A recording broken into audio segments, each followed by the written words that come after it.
Hi and welcome back to Your Relationship Roadmap. In the previous 3 videos we've covered the structure of relationships.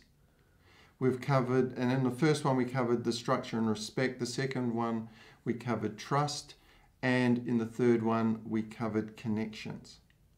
So in this video I'd really like to cover a strategy to help you build a safe environment in your relationship. Now this is a very, very simple strategy. In fact, it's been around for eons. It's actually simply a talking stick.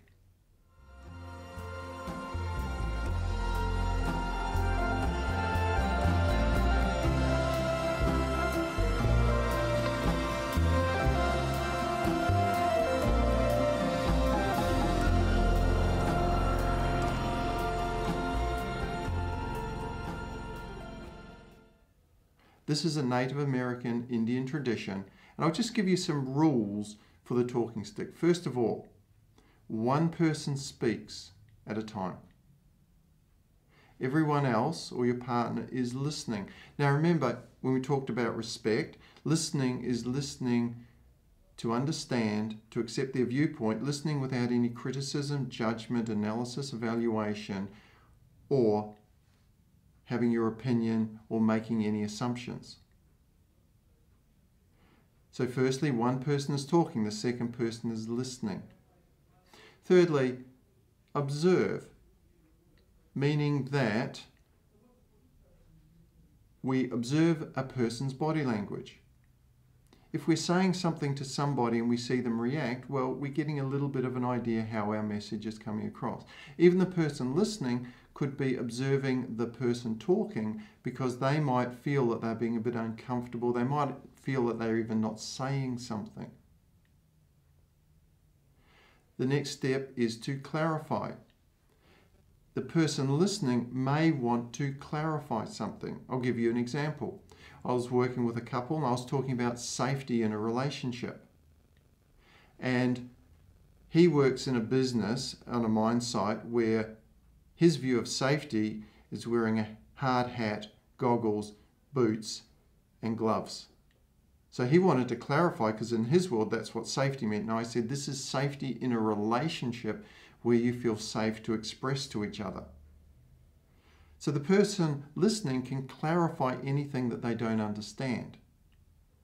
And the final point is verify, meaning that the person speaking needs to ask the person listening, what do you understand I'm communicating to you? And the person can't just simply say, well, yeah, I understand. No, what do you understand? So the person doesn't just repeat back your words, but they repeat back their understanding. So really what we're doing is slowing down communication so people are being heard and understood. Now, if they get half it right, say, yeah, you got that bit right, and this is really important. Usually when I ask people to verify what they understand about the talking stick, they'll go through the process, being one person speaks, the other person is listening without any criticism and judgment, without any interrupting. They're observing, they're clarifying, and there's verification. Then I say, yep, that's great. But the purpose of the talking stick is to create a safe environment where everybody can express anything and everything, where people will respect each other. Now, I'd just like to share what my talking stick looks like. Here is my talking stick. Now, this was created by my partner.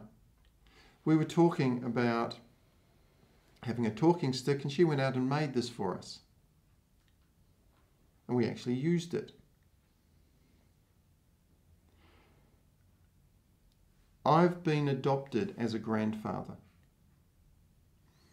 I was helping someone here. I had a friend who lives in Canada and she'd moved to Australia and she was in a relationship, and just before she got a permanent residence here in Australia, they had a falling out. He reported her to immigration and she had to leave the country. But in the meantime, her daughter, who was in her late teens, had come to Australia. She ended up getting married. she ended up in a toxic relationship, and she left that relationship with a baby who was 6 months. In her next relationship, it was going nicely for 3 years, but then it became abusive. Her mum had asked her to contact me, and she was a bit stubborn. There wasn't much trust there. She didn't know me, I didn't know her. She finally did, and we started working together on the relationship roadmap. I worked with her, but he wouldn't engage. He got caught up in his pain and anger and just remained very abusive. This went on for a month. At the end of the month, I had a message from the mother saying, in our culture, you've been adopted as a grandfather, because they were Native American Mohawk Indian. So instantly, overnight, I became Grandpa Keith to a 3.5-year-old. And part of grandpa duties is to go babysitting. So I'm down there one day babysitting, and my little granddaughter tells me a secret and uses these magic words. Don't tell Mum. And in that moment, I got it, that not all children are telling their parents everything. In that moment, for me, it became mandatory that every relationship needs a talking stick. Here in Australia, preschool, they have a talking stone. So children are educated in the concept of a talking stone. I have no idea why parents don't continue to implement it at home. Because here's my belief. If every home had a talking stick, if everybody honoured the talking stick with respect and created that safe environment, no child would ever harm themselves, commit suicide, if they knew that they were loved and they were able to express anything and everything without being punished, and they could just be accepted for what's going on in their life, no matter what. So please go and make your talking stick. Now, if you have a family, here's what you do. Go out to a park, make it a day. Let your children know exactly what you are doing.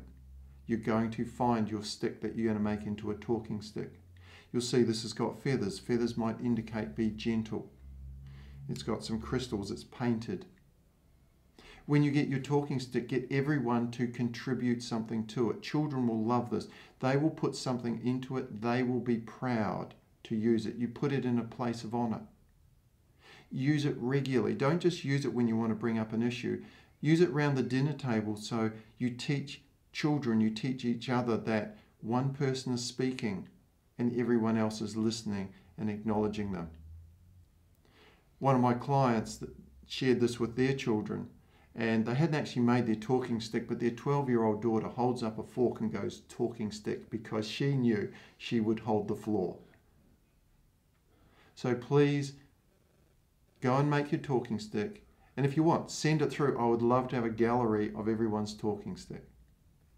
So in this video, I've given you a strategy about how to implement a safe environment in your home. It's a very, very simple strategy. It may be a bit awkward when you start using it, but please, please, please implement it.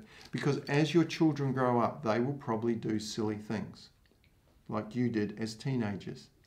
They will probably go out, get drunk, they might even do drugs. I'm sure you want them to come home, whip out the talking stick and say, look, I went to a party, I did some drugs. And you go, well, I'm curious, how did that make you feel?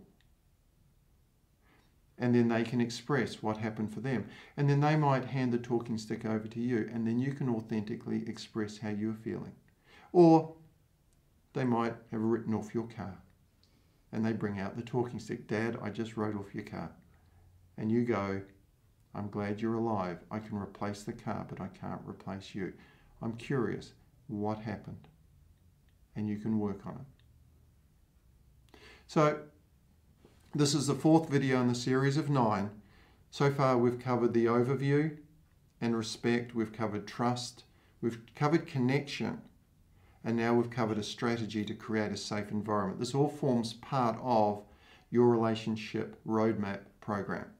So until next time, we're going to have a chat on communication. Have fun, make your talking stick, send me through the results, enjoy your relationship.